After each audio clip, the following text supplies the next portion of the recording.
And welcome back to Love Your Food. This week we have another Brussels sprouts recipe for you. Not too long ago we did the deep fried Brussels sprouts, and quite a long time ago we did one that's a pan fried one. Now this one's going to be more of a pan-seared one, and we're going to do an additional crispy cheese garnish that we're going to show you at the end. Now we'd like to remind everyone that we have a Patreon. You can check out the link in the description below if you'd like to help support us there.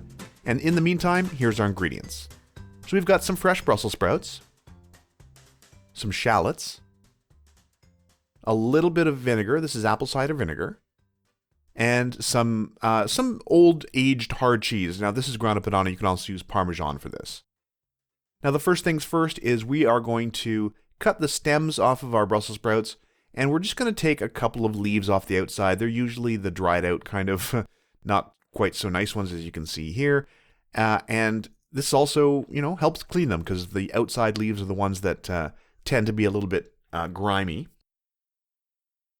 So like this, you can see the outside, a couple leaves are a little bit dirty, and then you get those nice clean leaves on the inside. Now for this recipe, we are just going to cut them in half. You can see most Brussels sprouts are sort of flat in one direction. We're going to cut them in that direction so that we have the sort of flat halves. And we're just going to cut them in half. That's all the knife work we're going to do on the Brussels sprouts. Now the shallots we're going to cut into these rings or half rings, whichever works best for you. And we're going to make them fairly thin. Now we do want to get a fair amount of color and some caramelization on those. So we're going to lay all of our Brussels sprouts out, open side up, a little bit of salt and black pepper on those. And we're going to put these straight into our cast iron pan with some olive oil. Now you see we have one of those shallot rings in there just to test the temperature. And we're going to make those with the cut side down. So that's the cut seasoned side down. And we're also going to add the shallots on top just to start them cooking a little bit. So we don't want them on the heat just yet. We're not going to have them on the pan. We just want to get them, starting to wilt a little bit in the heat. So once they have got a good color on one side, we're going to try and push all of the shallots off to one side. And you want to check, and that is perfect. That's the color you want. So we're going to turn these over. You get that nice sear on the bottom of the Brussels sprouts. And then you can sort of move them over to one side. If you can, you want to try and get the other side down onto the pan. But what we really want to do now is spread out those shallots. So stack up those Brussels sprouts. Let them cook a little bit more on their own. But spread out those shallots, a little bit of salt on just the shallots.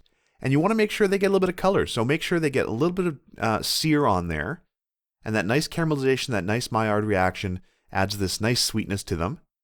It also makes them a little less sharp. So they're a little, sweeter and nicer and all that sort of thing. So we're going to just let them cook for a little while until they've got a lot of nice color and they've caramelized a bit. And once they're about here, we're going to push those over to the side with the Brussels sprouts. And on our nice hot pan, what we're going to do is add some of that nice grana padano cheese we had. Now we did a video quite a long time ago making Parmesan crisps where we grated some Parmesan quite thin and put it in the oven. This is really the same sort of thing. No, we're not grating it this time, we're letting it cook. And you can see here, we've got it all in the pan, they're starting to bubble and melt a little bit. Now they're not going to melt and flow, but you can see they will get a fair amount of color. So this will work, like I said, with Parmesan, with grana padano, any of those nice hard or aged cheeses. And they're a little bit gooey right now. They will sort of stick together like that, which is fine, but you do want to make sure they get turned over so they get a little bit of color on the other side as well.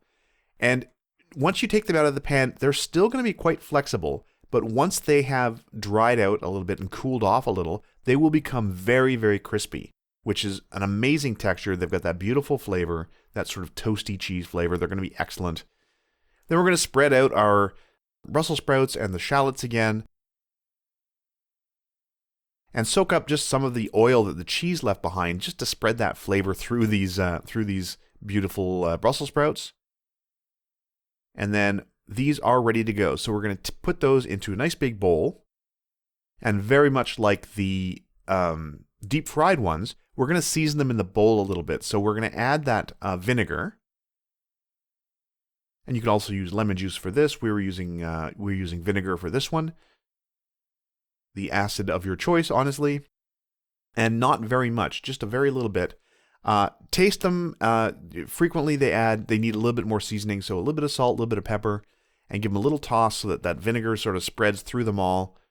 And they're ready to serve. Serve them right away while they're still nice and hot. So we just put those on a nice plate. And I mean, this is certainly nice as a side dish. And get them on a plate. And then by the time you've got that done, your cheese crispy bits should be all ready. So you just want to garnish with one of those nice crispy cheese bits. And they really are very crunchy, crispy, sort of shattery, really, really delicious. And that's it. That's the whole thing. Super, super simple. Only 4 ingredients. You can do this in a stainless steel pan. Just make sure you are really using enough oil. And that cheese is not going to stick. Don't worry. It's got a lot of oil in it. So it should work just fine. If you like this recipe, please do like and subscribe. And if you have any recipes you'd like to see Chef Caleb try on the channel, please let us know in the comments below. We'd like to thank everyone at our Patreon for supporting us. If you'd like to support us there, I'll put a link in the description below. And remember to love your food.